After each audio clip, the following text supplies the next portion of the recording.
मैं अपनी गरीबी से तंग आ चुकी थी। 15 साल की उम्र से मैं अमीर लोगों के घरों में काम कर कर के अब मैं थक चुकी थी।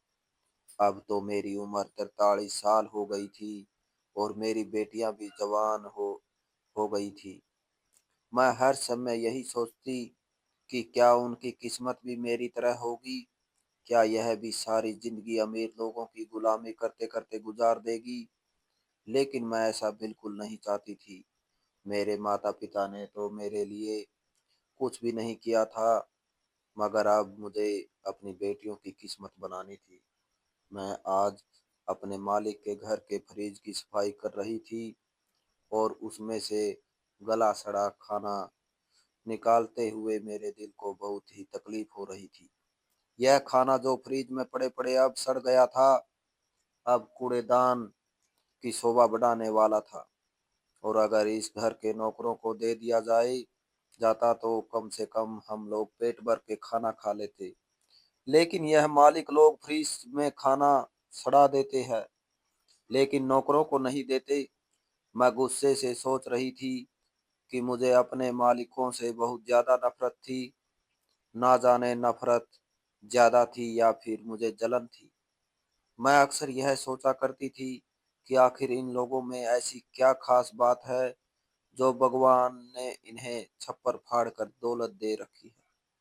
अपनी मालकिन को जब जब देखती तो वह हम पर हुक्म चला रही होती थी। कभी कभी मैं अपने ख्याल में उसे नौकरानी बना लिया करती थी और उससे घर के सारे काम करवाया करती थी। और ऐसा करके मेरे दिल को बहुत ही सुकून मिला करता था। मेरी यह इच्छा होती कि काश मेरी शादी राका जैसे एक निकम्मे इंसान के साथ ना हुई होती। काश मेरी शादी बंगले के मालिक से हो जाती, तो आज मैं और मेरी बेटियां भी इस घर की मालकिन होती।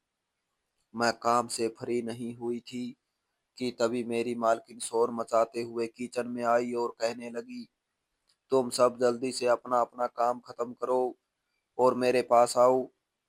हमारे घर का खास मेहमान आने वाले हैं, इसलिए कुछ जरूरी इंतजाम करना है। अपना हुक्म सुनाकर वह चली गई थी, जबकि मेरे साथ की नौकरानियां अब बड़ी तेजी से हाथ चलाने लगी थी। वो यह सब मालकिन को खुश करने के लिए कर रही थी। मैं जब यह सब देखती तो मुझे और भी ज्यादा गुस्सा आने लगता था। खैर, आज का पूरा दिन बहुत ही ज्यादा व्यस्त रहा था। मालकिन ने बहुत तरह के पकवान बनवाए थे। मैं यही सोच सोच कर परेशान हो रही थी कि आखिर आज ना जाने घर में कितने मेहमान आने वाले हैं। असल में झटकों तो मुझे तब लगा जब मालकिन के सिर्फ 4-5 ही मेहमान आए थे। इतना सारा खा इतना सारा खाना सिर्फ 4-5 मेहमानों के लिए बनाया गया था। अगर यह खाना हम जैसे लोगों के घर में बनता तो गरीब की बेटी की बारात निपट जाती। बाद में मालकिन ने हमें यह बात बताई कि मेरी बेटी कुसुम के लिए बहुत ही ऊंचे परिवार से रिश्ता आया है और यह सब इंतजाम उसी के लिए किए गए हैं। मुझे कुसुम की किस्मत पर जलन होने लगी थी। क्या किस्मत पाई थी इन लोगों ने? क्या था कुसुम अच्छे घर में पैदा हुई थी और फिर अच्छे ही घर में ब्याह कर जा रही थी। मालकिन की बेटी कुसुम इतनी सुंदर भी नहीं थी, बस यह था कि उसमें नखरा बहुत ज्यादा था। और मालिक की जान थी अपनी बेटी में। दोनों पति पत्नी उस पर पूरी दुनिया न्यौछावर पर कर देने को तैयार रहते थे। बस इसी वजह से वह खुद को कोई परी समझने लगी थी। घर जाकर भी मैं सारा दिन खुद को कोसती रहती थी। मैं अपनी बेटियों को देखती तो वह कुसुम से कहीं ज्यादा सुंदर थी। मेरे दिल में ख्याल आया कि काश कुसुम की जगह मेरी रूबी की शादी वहां हो जाए तो हम सब की किस्मत ही बदल जाएगी। रूबी मेरी सबसे कम उम्र बेटी थी और इतनी सुंदर थी कि कांच की गुड़िया लगती थी।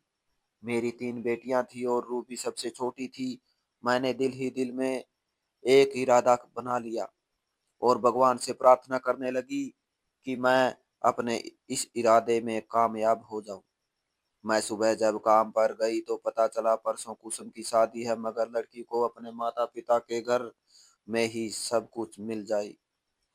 फिर उसने शादी करके ससुराल जाकर करना ही क्या है। खैर मैं कुसुम के कमरे में गई। मैं बोली, मैडम जी, मेरी छोटी बेटी की बड़ी इच्छा है कि वह आपकी शादी में आए। आप तो जानती है हम गरीब लोग हैं, हमारा खान पान बहुत ही कठिनाई से होता है, फिर हम कपड़े वगैरह का तो सोच भी नहीं सकते। हो सके तो आप अपना कोई पुराना सूट निकाल कर मेरी बेटी को दे दीजिए। कुसुम हमेशा मेरी बेटियों के लिए कपड़े दे दिया करती थी। आज भी वह उठी और अपनी अलमारी से बहुत सारे सूट निकाल कर मुझे दे दिए। बोली कि तुम्हारी बेटी को यह ड्रेस बहुत पसंद आएगी, उसे कहना कि इन्हीं में से कोई एक ड्रेस पहनकर मेरी शादी में आ जाए। मैंने कुसुम को आशीर्वाद दिया और उठ खड़ी हुई। मैं यह भी जानती थी कि इन अमीर लोगों को किसी तरह के आशीर्वाद की जरूरत नहीं होती, मगर फिर भी उन्हें आशीर्वाद का बड़ा लालच होता है। वह चाहते हैं कि हर कोई झोलियां उठा उठा कर उनको दुआएं दे। खैर मैं वह कपड़े लेकर घर आ गई। मेरी बेटियां बहुत खुश हो चुकी थी। मैंने वह सारे कपड़े एक एक करके तीनों बेटियों में बांट दिए। फिर मैंने रूबी को कमरे में बुला लिया। मैं बोली, रूबी, तुम जानती हो ना, तुम अपनी तीनों बहनों में से सबसे ज्यादा सुंदर हो। वह मुस्कुराकर बोली कि मम्मी, मैं जानती हूँ, सब कहते हैं, जब तुम अपनी नीली आंखें मटका कर देखती हो तो और भी ज्यादा सुंदर लगती हो।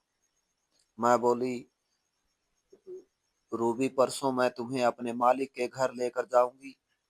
तुम्हें छोटे छोटे कपड़े पहनने हैं, जैसे ऊंचे ऊंचे घरों की लड़कियां पहनती है, और खुद को किसी हीरोइन की तरह तैयार करना है। वहां पर सब बहुत अमीर अमीर लोग आएंगे।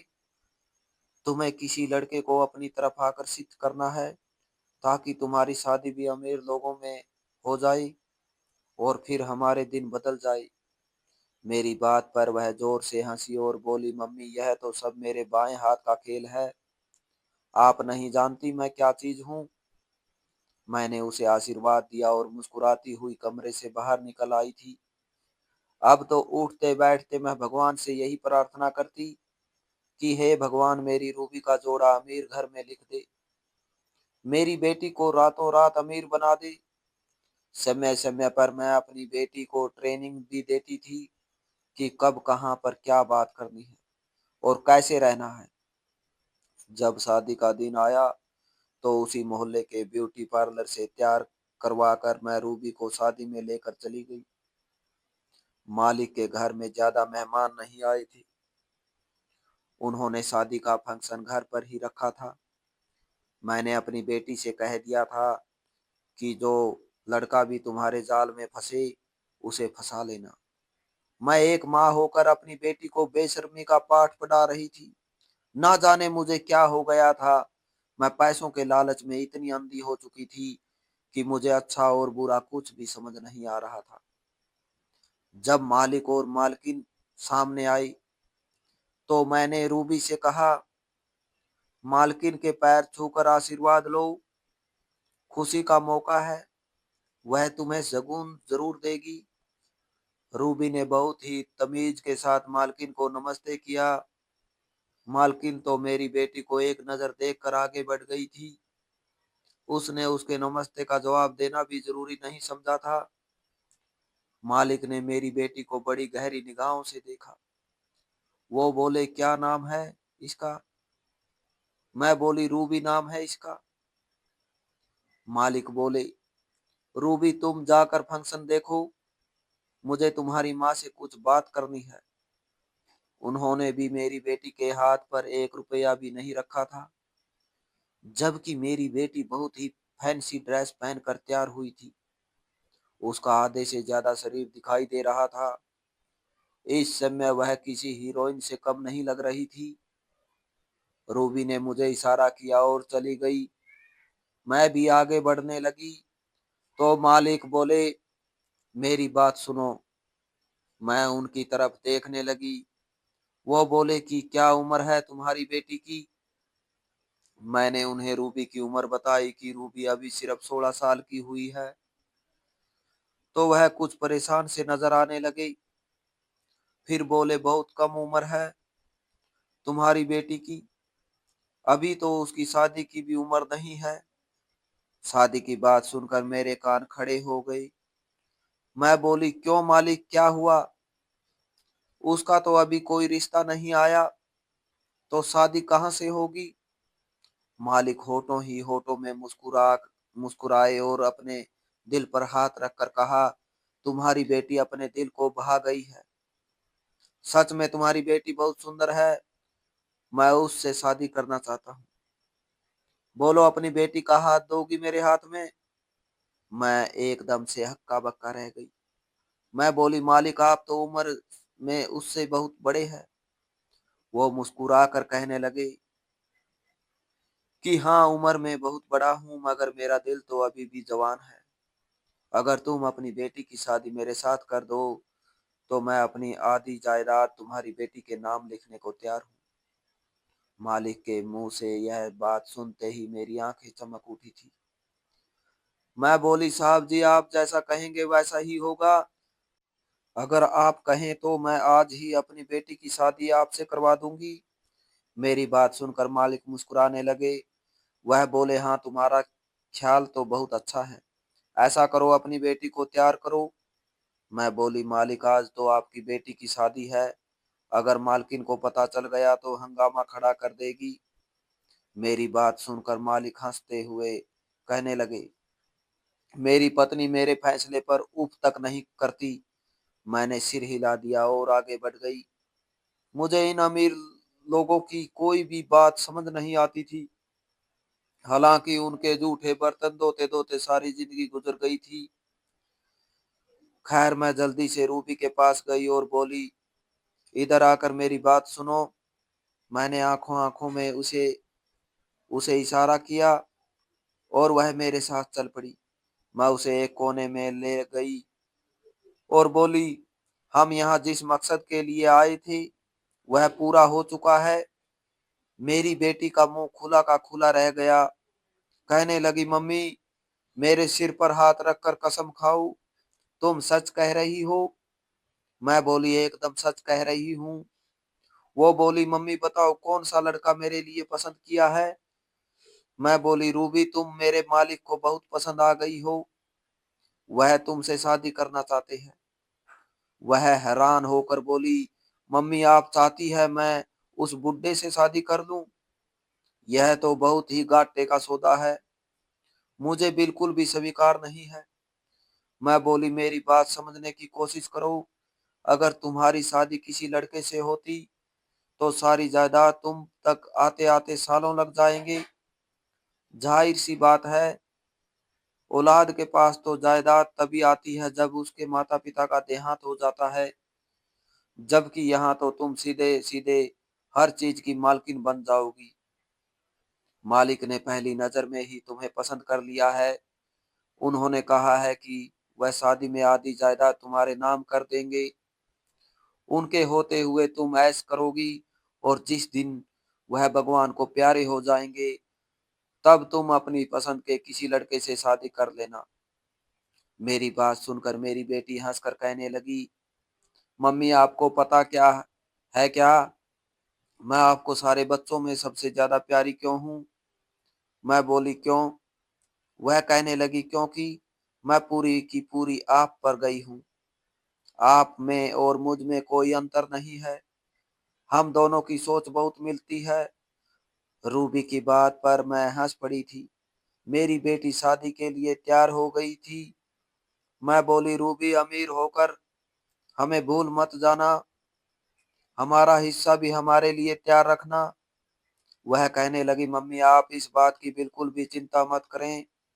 शादी के दूसरे ही दिन मैं आपको और अपनी बहनों को इस बंगले में बुला लूंगी। अपने घर जाकर बस अपनी पैकिंग शुरू कर देनी है। हम दोनों माँ बेटी ने सलाह मशवरा कर लिया था। मैंने अपनी हाँ मालिक तक पहुंचा दी थी। उन्होंने झटपट ही पंडित की व्यवस्था कर ली थी। फेरों के समय मालिक ने मुझे मेहमानों के लिए जूस लेने के लिए भेज दिया। इस समय मैं यह काम करके अपनी बेइज्जती महसूस कर रही थी। अब तो मैं मालिक की पत्नी की माँ थी। वह मुझे काम क्यों कह रहे थे? मैं जूस लेकर आई तो शादी की सारी रस्में हो चुकी थी। मालिक बोले, अब तुम अपने घर जाओ। तुम्हारी बेटी विदा होकर मेरे घर आ गई है। तुम्हारा काम अब खत्म हो गया है। मैं मुस्कुराकर बोली, आपका जो हुक्म। यह कहकर मैं वहां से घर आ गई थी, जबकि मेरे होठों पर मुस्कुराहट फैल चुकी थी। मालिक ने मुझे क्या समझ रखा है? बेटी की विदाई के बाद मेरा काम खत्म हो गया? मेरा काम तो अभी शुरू हुआ था। अभी तो मुझे मालिक की पहली पत्नी को तलाक भी दिलवाना था और इस बंगले पर खुद मालकिन बनकर हुक्म चलाना था। खैर, मैं वापस लौटी तो शाम हो चुकी थी। मेरा पति राका भी काम से आ चुका था। वह मेरी तरफ देखकर बोला, रूबी कहाँ है? अब मुझे अपनी खुशी के इजहार का मौका मिला था। मैं खुश होकर बोली कि मैं रूबी को अपनी मालकिन बनाकर आई हूँ। मेरी बात सुनकर मेरे पति हैरान हो गए। बोले, क्या कहा तुमने? मैं कुछ समझा नहीं। मैं हंसी थी। मैं बोली, हाँ मैं जानती हूँ, तुम एक नंबर के बुद्धू हो। अगर बुद्धू ना होते तो आज तुम कुछ करने के काबिल होते। खैर, मैंने रोशनी की शादी अपने मालिक से कर दी है। मालिक ने वादा किया है कि वह अपनी आधी जायदाद रूबी के नाम कर देंगे। और तुम सबके लिए यह मैसेज दिया है कि अपने कपड़े पैक कर लो। वह जल्दी ही गाड़ी भिजवा कर हमें उस कोठी में बुला लेंगे। मेरा पति गुस्से से चीखने लगा और बोला कि तुम्हारा दिमाग तो ठीक है, जाहिल औरत, तुमने पैसों के लालच में मेरी फूल जैसी बच्ची की शादी एक बुढ़े आदमी से कर दी। मैंने गुस्से से सिर झटका और कहा, बोलते रहो तुम, मुझे तुम्हारी कोई भी परवाह नहीं है। मैं उठी और अपनी बेटियों के पास आ गई। मैं बोली कि तुम सबके दिन भी बदलने वाले हैं। रूबी तुम सबका रिश्ता भी अमीर लोगों में करवा देगी। मेरी तीनों बेटियां मुझ पर गई थी। सब की सब चालाक थी। मेरी बात सुनकर वह खुश हो गई। थोड़ी देर बाद आकर मैं अपने बिस्तर पर लेट गई और सोचने लगी कि मैंने कहीं घाटे का सौदा तो नहीं कर दिया। मुझे चाहिए था कि मालिक से कहती कि शादी के बदले मुझे 6-7 लाख अभी चाहिए। उनके पास इतना पैसा तो था। यह तो रकम उनके लिए एक मामूली सी थी। हे भगवान, मैंने फेरों से ठीक पहले पैसे क्यों नहीं मांगे? अब यह सोच सोच कर मैं बेचैन होने लगी। खैर, मैंने सोचा कि चलो सुबह जाकर मालिक से पैसे मांगूंगी। सारी रात मुझे सुहाने सपने आते रहे, मगर मुझे क्या पता था कि अब मेरी किस्मत पलटने वाली है थी। मेरी किस्मत में खुशियां नहीं, सिर्फ पछतावा आने वाला था। सुबह हुई तो मैंने अपनी बेटियों से कह दिया, तुम अपनी तैयारी पूरी रखना।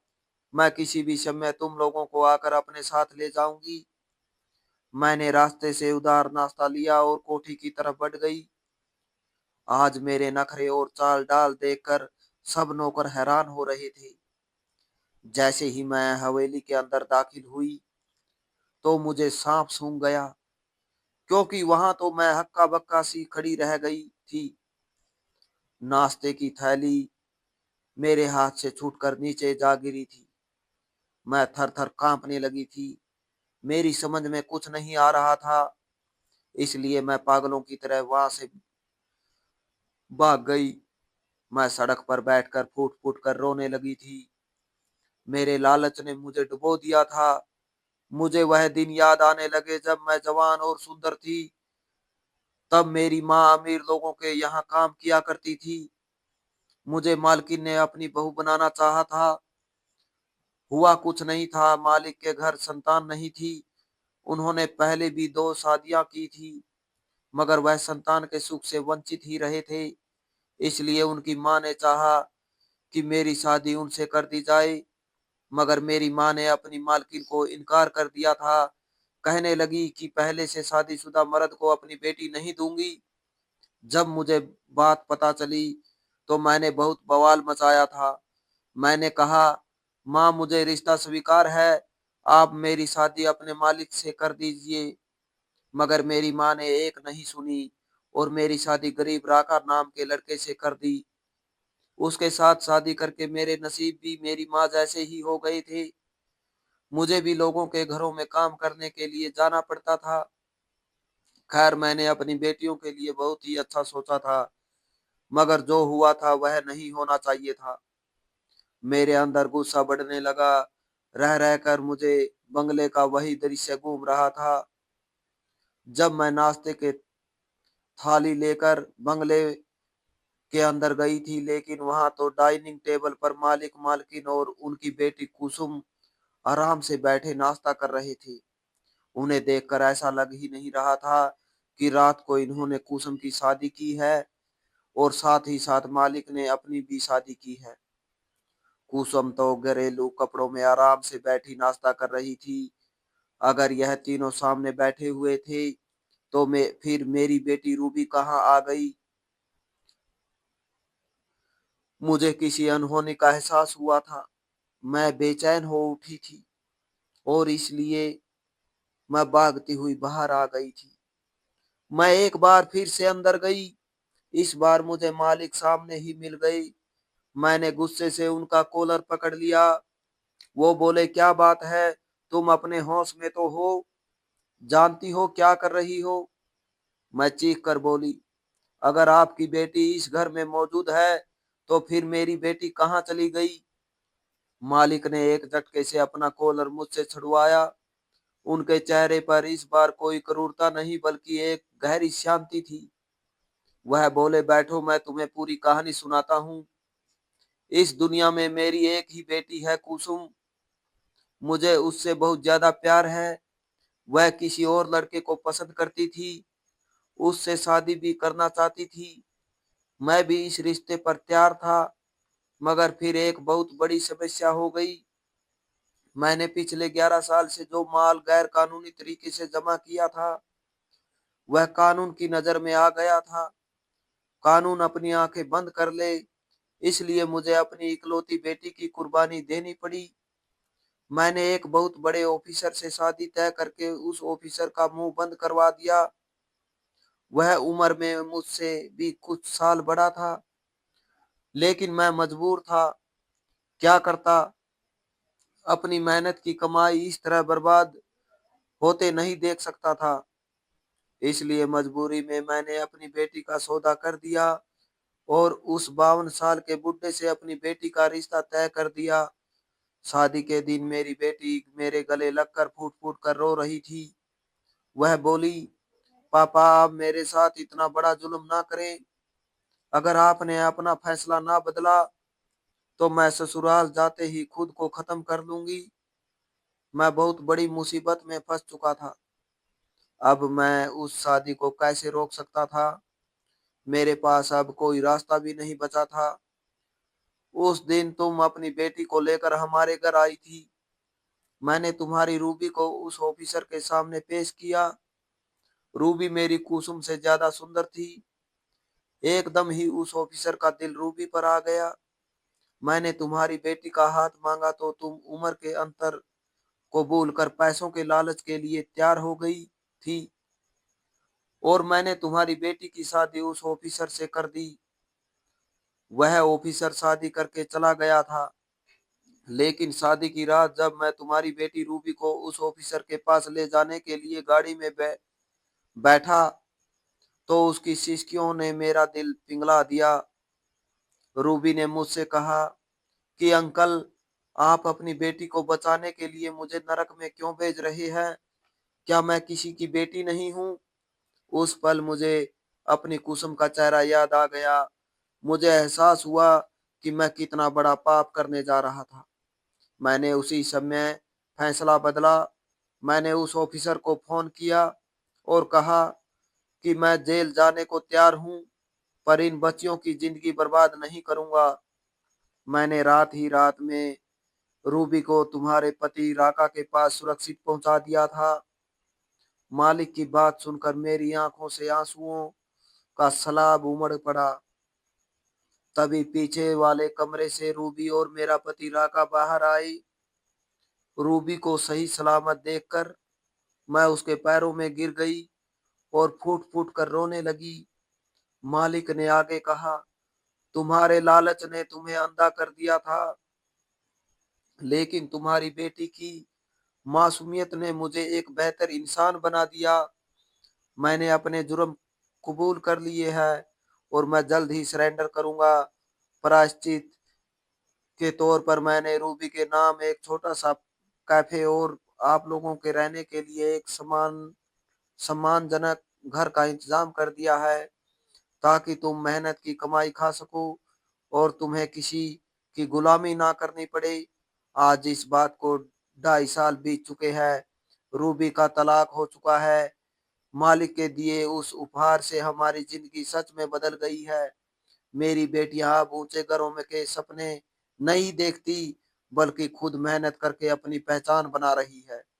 रूबी अपना कैफे बहुत अच्छे से चला रही है। मुझे आज समझ आया कि मेरी माँ ने मेरी शादी राका जैसे गरीब आदमी से क्यों की थी, क्योंकि इज्जत की रोटी ही असली दौलत है।